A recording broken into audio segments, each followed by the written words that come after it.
ৰাজীৱ সদিয়াক মৃত্যুৰ শ্ৰদ্ধাঞ্জলি জ্ঞাপন কৰি জুবিন গাৰ্গ এতিয়া বিতৰ্কত আহি পৰিছে। ৰাজীৱ সদিয়া যিহেতু উৰুকাৰ দিনাখন তেওঁ আমাৰ মাজৰ পৰা হেৰাই গৈছে। ৰাজীৱ সদিয়া যদিও কোনেও চিনি পোৱা নাছিল ৰাজীৱ সদিয়াক, তাৰ পাছত তেওঁৰ মৃত্যুৰ পিছত সকলোৱে সুধিছে কোন আছিল ৰাজীৱ সদিয়া, ৰাজীৱ সদিয়াই কি গান গাইছিল। এতিয়া হয়তো সকলোৱে ৰাজীৱ সদিয়াৰ গানবোৰ শুনিছে মানুহজনৰ অনুপস্থিতিত। মানুহজন কিন্তু বৰ্তমান সময়ত নাই। আৰু এই জুবিন গাৰ্গে, আমাৰ সকলোৰে প্ৰিয় কণ্ঠশিল্পী জুবিন গাৰ্গে ৰাজীৱ সদিয়াৰ ওপৰত শ্ৰদ্ধাঞ্জলি জ্ঞাপন কৰিলে। শ্ৰদ্ধাঞ্জলি জ্ঞাপন কৰাৰ পাছত জুবিন গাৰ্গ বিতৰ্কত আহি পৰিছে। ইয়াতে বহুত জুবিন গাৰ্গৰ কিছু ফ্ৰেণ্ড ফলোয়িং আহিব, তেওঁলোকে মোক গালি পাৰিবলৈ চেষ্টা কৰিব, মোক বিভিন্ন ধৰণৰ কথা শুনাব। কিন্তু এটা কথা কওঁ, ভিডিঅ'টো আপোনালোকে শেষলৈকে চাব, শেষলৈকে চালেহে আচল কথাটো গম পাব যে আচলতে মই ক'ব বিচাৰিছোঁ কি। কাৰণ উৰুকাৰ দিনাখন যেতিয়া ৰাজীৱ সদিয়াৰ মৃত্যু হৈছিল, যেতিয়াই খবৰটো পাইছিলোঁ, যিসকলে ৰাজীৱ সদিয়াৰ তেওঁৰ কামবোৰ দেখিছে, যোনে নিজৰ দেশ মাতৃৰ বাবে তেওঁ যিধৰণে গানবোৰ গাইছে, দেশ মাতৃৰ কিবা এটা বেয়া হ'লে, নিজৰ ভাষাটোৰ ওপৰত কোনোবাই কিবা অলপ অন্যায় কৰিব চেষ্টা কৰিলে ৰাজীৱ সদিয়াই যিদৰে চিঞৰি উঠিছিল, যিদৰে তেওঁ মাত মাতিছিল, প্ৰতিবাদ কৰিছিল, সকলোৱে যিসকলে দেখিছিল তেওঁলোকৰ অন্তৰত সঁচাকৈ দুখ লাগিছিল। তেওঁলোকে ৰাজীৱ সদিয়াক জানিছিল যে ৰাজীৱ সদিয়াই নিজৰ জাতিক, নিজৰ মাটিক তেওঁ বহুত ভাল পায়, আমাৰ ভাষাটোক তেওঁ বহুত ভাল পায়।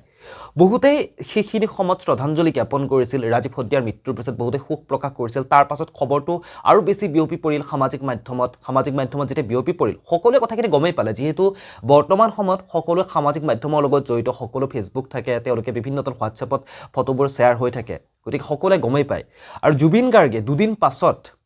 ৰাজীৱ সদিয়াৰ মৃত্যুৰ শ্ৰদ্ধাঞ্জলি জ্ঞাপন কৰিছে। শ্ৰদ্ধাঞ্জলি জ্ঞাপন কৰাৰ পাছত বহুতেই জুবিন গাৰ্গৰ যিটো পোষ্ট জুবিন গাৰ্গে লিখিছিল ৰাজীৱ সদিয়াক শ্ৰদ্ধাঞ্জলি জ্ঞাপন কৰি, তাৰ তলত কমেণ্টত লিখিছে যে আপুনি এতিয়াহে সাৰ পালে নেকি, আপুনি ক'ত আছিল। কিছুমানে কৈছে জুবিন গাৰ্গৰ নেটপেক নাছিল ভৰাবৰ কাৰণে, সেইবাবে জুবিন গাৰ্গে গম পোৱা নাছিল যে ৰাজীৱ সদিয়াৰ মৃত্যুৰ খবৰটো। এনেদৰে বিভিন্ন ধৰণৰ মন্তব্যবোৰ জুবিন গাৰ্গে যি শ্ৰদ্ধাঞ্জলি জ্ঞাপন কৰিছিল ৰাজীৱ সদিয়াৰ ফটোখন, সেই ফটোখনৰ তলত তেনেবোৰ কমেণ্ট আহিছিল। আচলতে সঁচাকৈ জুবিন গাৰ্গৰ যেতিয়াই ঘটনাটো হৈছিল, যিহেতু জুবিন গাৰ্গে নিজকে ছ'চিয়েলিষ্ট বুলি কয়, তেওঁ সমাজৰ লগত তেওঁ জড়িত হৈ থাকে, তেওঁ গোটেই সকলোৰ লগত, গতিকে কথা হ'ল এই খবৰটো তেওঁ নিশ্চয় পাইছিল। তাৰ পাছত দুদিন পাছত জুবিন গাৰ্গে ফেচবুকত তেওঁ পোষ্টটো দিলে, তেওঁ নিজৰ শ্ৰদ্ধাঞ্জলি জ্ঞাপন কৰিছে, যেনেদৰে পাৰে তেওঁ জনাইছে শ্ৰদ্ধাঞ্জলি। তাৰ পাছত মানুহবোৰে যিহেতু তেওঁক তলত জুবিন গাৰ্গে দিয়া পোষ্টটোৰ তলত সঁচাকৈ জুবিন গাৰ্গে যে কাৰোবাৰ হেঁচাৰ কাৰণেহে তেওঁ যেন ফেচবুকৰ পোষ্টটো দিয়া নাছিল, জুবিন গাৰ্গে যেন ক'ৰবাত মানুহ তোলে যে কোন ডাঙৰ গায়ক, কোন সৰু গায়ক, এনেকুৱা ধৰণৰ কমেণ্টবোৰ জুবিন গাৰ্গৰ সেই পোষ্টটোৰ তলত ভৰ্তি হৈ পৰিছে। নাজানো জুবিন গাৰ্গে কিহৰ কাৰণে তেওঁলৈ শ্ৰদ্ধাঞ্জলি জ্ঞাপন কৰা নাছিল, নে তেওঁ গমেই পোৱা নাছিল যে ৰাজীৱ সদিয়াৰ মৃত্যু হৈছে। কাৰণ সামাজিক মাধ্যমতো পুৰা খবৰটো বিয়পি পৰিছিল। জুবিন গাৰ্গে তেনেকুৱা কিবা এটা হোৱাৰ লগে লগে জুবিন গাৰ্গে তেওঁ নিজৰ মতামতবোৰ আগবঢ়ায়, যিমান পাৰে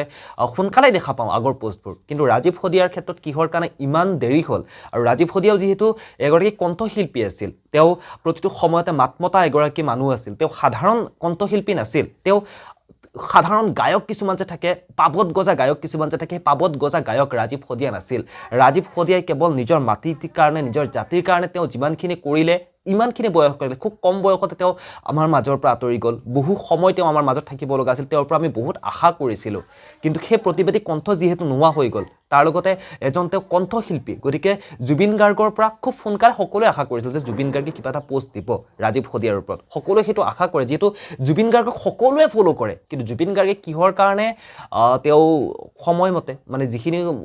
কম সময়ৰ ভিতৰত কিয় তেওঁ তেওঁলৈ শ্ৰদ্ধাঞ্জলি জ্ঞাপন কৰা নাছিল, সেইটো কথা কিন্তু মই ক'ব নোৱাৰোঁ। কাৰণ মই যদি সেইবোৰ বিষয়ত বেছিকৈ ক'বলৈ যাওঁ ময়ে গালি খাব লাগিব। কাৰণ ইয়াতে মই কাৰো পক্ষত কথাবোৰ ক'বলৈ নাযাওঁ, কিন্তু মই কাৰো অন্ধভক্ত নহয়, জুবিন গাৰ্গৰ মই অন্ধভক্ত নহয়। জুবিন গাৰ্গৰ গান শুনি ভাল পাওঁ, জুবিন গাৰ্গৰ কিছুমান কাম ভাল লাগে, সকলোবোৰ কাম ভাল নালাগে, কিছুমান কাম তেওঁৰ ভাল লাগে, সেই কামবোৰক সন্মান কৰোঁ। আৰু জুবিন গাৰ্গৰ গানটো সৰুৰে পৰা প্ৰিয়, তেওঁৰ গান সৰুৰে পৰা যিহেতু শুনি আহিছোঁ, গতিকে এনেকুৱা ধৰণৰ কিছু বিতৰ্কৰ সৃষ্টি হৈ আছে। এতিয়া ৰাজীৱ সদিয়া নাই, ৰাজীৱ সদিয়াৰ মৃত্যুৰ পাছত ৰাজীৱ সদিয়াৰ যিখন ৰাজীৱ সদিয়াৰ ঘৰখন কিদৰে চলিছিল, কিমান আৰ্থিকভাৱে দুৰৱস্থাত কিদৰে ভুগিছিল ৰাজীৱ সদিয়াই, কিদৰে তেওঁ গাড়ী ভাড়া কৰি, নিজৰ এখন গাড়ী নাছিল, গাড়ী ভাড়া কৰি কিদৰে তেওঁ প্ৰগ্ৰেম কৰিবলৈ গৈছিল, তেওঁ নোহোৱাৰ পিছত সেই কথাবোৰ ওলাইছে। কিন্তু তেওঁ যিখিনি সময়ত আছিল আমাৰ মাজত, সেইখিনি সময়ত কিন্তু কোনেও তাক লৈ তাতে ৰাজীৱ সদিয়াৰ জীৱনৰ কথা কোনেও কিন্তু আলোচনা কৰা নাছিল। ৰাজীৱ সদিয়াই যে জাতিটোৰ কাৰণে যে এইদৰে যে মাত মাতি আছে, জাতিটোৰ ভাষাৰ কাৰণে যে এইদৰে মাত মাতি আছে, সেই কথা কথাখিনি কিন্তু কোনেও গমেই পোৱা নাছিল ৰাজীৱ সদিয়া যে ৰাজীৱ সদিয়া নামৰ যে এজন কণ্ঠশিল্পী আছে অসমৰ জাতি মাটি ভাষাৰ কাৰণে গীত গোৱা তেওঁৰ কথা কিন্তু কোনে গমেই পোৱা নাছিল তেওঁৰ মৃত্যুৰ পিছত সকলোৱে তেওঁৰ কথা সুধিছে যে আচলতে ৰাজীৱ সদিয়া কোন আছিল কি গান গাইছিল ৰাজীৱ সদিয়া আচলতে ৰাজীৱ সদিয়া কাৰো গোলাম হ'ব জনা নাছিল ৰাজীৱ সদিয়া কাৰো গোলাম হ'ব জনা নাছিল কাৰণ মৃত্যুৰ পাছত হাজাৰ বিজাৰ মানুহে ৰাজীৱ সদিয়াক শ্ৰদ্ধাঞ্জলি জ্ঞাপন কৰিছে যেতিয়া তেওঁক লৈ গৈছে শ্মশানলৈ তেওঁৰ শেষ বাৰৰ কাৰণে তেওঁ যেতিয়া অন্তিম বিদায় দিছে অন্তিম বিদায়ৰ সময়ত হাজাৰ বিজাৰ মানুহে একেলগে চকুলো টুকিছে সকলোৱে ভগৱানৰ ওচৰত প্ৰাৰ্থনা জনাইছে যেন ৰাজীৱ সদিয়াৰ আত্মাই যেন চিৰ শান্তি লাভ কৰক আচলতে তেওঁ কাৰো গোলাম হ'ব জনা নাছিল যদি ৰাজীৱ সদিয়া গোলাম হ'ব পাৰিলে হয় তেতিয়াহ'লে আজি ৰাজীৱ সদিয়াৰ ঘৰখন সেইদৰে আৰ্থিক অভাৱত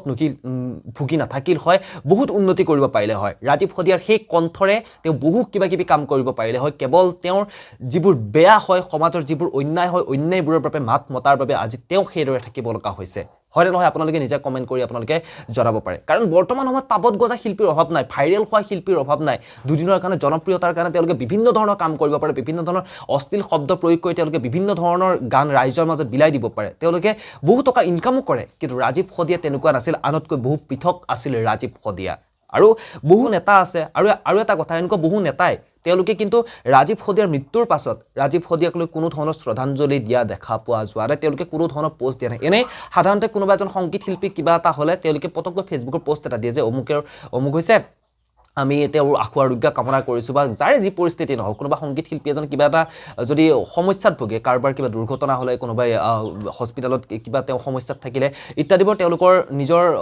তেওঁলোকে যাতে সেই সংগীত শিল্পীজনৰ যে আশু আৰোগ্য হওক সোনকালে যেন সুস্থ হৈ উঠক সংগীত শিল্পীজন সমস্যাৰ পৰা যেন সোনকালে আঁতৰি আহক তাৰ ওপৰত সেই যি নেতাসকলে তেওঁলোকে ফেচবুকত পোষ্ট দিয়ে কিন্তু ৰাজীৱ সদিয়াৰ মৃত্যুৰ পিছত এনে বহু নেতাৰ মই দেখা নাপালোঁ এটা ফেচবুক পোষ্ট তেওঁলোকে শ্ৰদ্ধাঞ্জলি জ্ঞাপন কৰিবৰ কাৰণে তেওঁলোকৰ হাতত সময় নহ'ল এনে বহুত জনপ্ৰিয় জননেতা ৰজা এনে বহুত আছে সেই সকলৰ কিন্তু কোনো ধৰণৰ ফেচবুক পোষ্ট দেখা পোৱা নাই সকলোৰে কথা কোৱা নাই মই কেইজনমানৰ বিশেষৰে কথা কৈছোঁ সেই আপোনালোকে হয়তো সকলোৱে গম পাইছে সকলোৱে তেওঁলোকক ফ'ল' কৰি থৈছে তেওঁলোকৰ যেতিয়া পোষ্টবোৰ আহে আপোনালোকে সকলোৱে হয়তো দেখা পায় নহয়নে গতিকে ৰাজীৱ সদিয়াৰ ক্ষেত্ৰত কিহৰ বাবে একাষৰীয়া হৈ থাকিব লগা হ'ল কেৱল ৰাজীৱ সদিয়াই আমাৰ জাতি মাটিৰ বাবে গান গোৱাৰ বাবেই ৰাজীৱ সদিয়াই আমাৰ যিবোৰ অন্যায় হৈ থাকে অন্যায়বোৰৰ বাবে মাত মতাৰ বাবে আজি ৰাজীৱ সদিয়াৰ কাষত চাগে কিছু তেনেকুৱা নেতা এতিয়া থিয় দিব পৰা নাই ৰাজীৱ সদিয়াই অৱস্থাত শ্ৰদ্ধাঞ্জলি জ্ঞাপন কৰিবৰ কাৰণে তেওঁলোকৰ সাহস হোৱা নাই এইখিনি সময়ত তেওঁলোকৰ মনটো কোৱা নাই যে তেওঁক শ্ৰদ্ধাঞ্জলি জ্ঞাপন কৰিব কাৰণ তেওঁলোক ৰাজীৱ সদিয়া গোলাম হ'ব জনা নাছিল যে গোলাম হ'ব জনা হ'লে চাগে আজি ৰাজীৱ সদিয়াৰ ওচৰত তেওঁলোকেও ফেচবুক পোষ্ট দিলে হয় ৰাজীৱ সদিয়াৰ কাৰণে শ্ৰদ্ধাঞ্জলি জ্ঞাপন কৰিলে হয় গতিকে জয় আই অসম ৰাজীৱ সদিয়াৰ দৰে মানুহ লাগে ৰাজীৱ সদিয়াৰ দৰে প্ৰতিবাদী কণ্ঠ লাগে ৰাজীৱ সদিয়াৰ দৰে প্ৰতিবাদী কণ্ঠ থাকিলে আমাৰ যিবোৰ সমস্যা বৰ্তমান হৈ আছে আমাৰ ভাষাৰ সমস্যাবোৰ হৈ থাকিলে বা আমাৰ জাতিটোৰ কাৰণে যদি কিবা সমস্যা আহে তেতিয়াহ'লে নিশ্চয় সেই সমস্যাবোৰৰ কিন্তু এটা সময়ত উচিত সমাধান ওলাব আৰু যিসকল আমাক অন্যায় কৰিবৰ কাৰণে বাৰে বাৰে চেষ্টা কৰি থাকে সকলোৱে সাৱধান হ'ব সকলোৱে সতৰ্ক হ'ব গতিকে ভিডিঅ'টোত মোৰ মনৰ কথাখিনি ক'লোঁ ইয়াতে হয়তো কিবা ভুল কথাও ক'ব পাৰোঁ গতিকে যদি কিবা ভুলতে গৈছে তেতিয়াহ'লে ক্ষমা কৰিব আৰু ভিডিঅ'টোত এটা কথা মই এতিয়াও কওঁ যে সকলোৰে কথা ক'বলৈ যোৱা নাই কিছু সংখ্যকৰ কথাহে কৈছোঁ এনে বহুত জননেতাক দেখিছোঁ তেওঁলোকে গৈছে ৰাজীৱ সদিয়াৰ ওচৰত ৰাজীৱ সদিয়া তেওঁলোকৰ পৰিয়ালৰ ওচৰত সাহায্য আগবঢ়াইছে কিন্তু আমি ফ'ল' কৰি থোৱা এনে বহুত জনপ্ৰিয় নেতা আছে যিসকলৰ পৰা আমি বহুত আশা কৰোঁ তেওঁলোকৰ পৰা কিন্তু কোনো ধৰণৰ তেনেকুৱা ফেচবুক পোষ্ট এতিয়ালৈকে বৰ্তমান সময়লৈকে দেখা পোৱা যোৱা নাই গতিকে আপোনালোকে আপোনালোকৰ মতামতসমূহ জনাব আপোনালোকে কি ভাবে বাকি মোৰ মনৰ কথাখিনি আপোনালোকৰ লগত শ্বেয়াৰ কৰিলোঁ আপোনালোকৰ মতামতসমূহ পাম বুলি আশা কৰিছোঁ এই ভিডিঅ'টোৰ পৰা মই ইমানতে বিদায় লৈছোঁ পুনৰ লগ পাম নতুন কিছু কথাৰে নতুন কিছু চিন্তাৰে জয় আই অসম ধন্যবাদ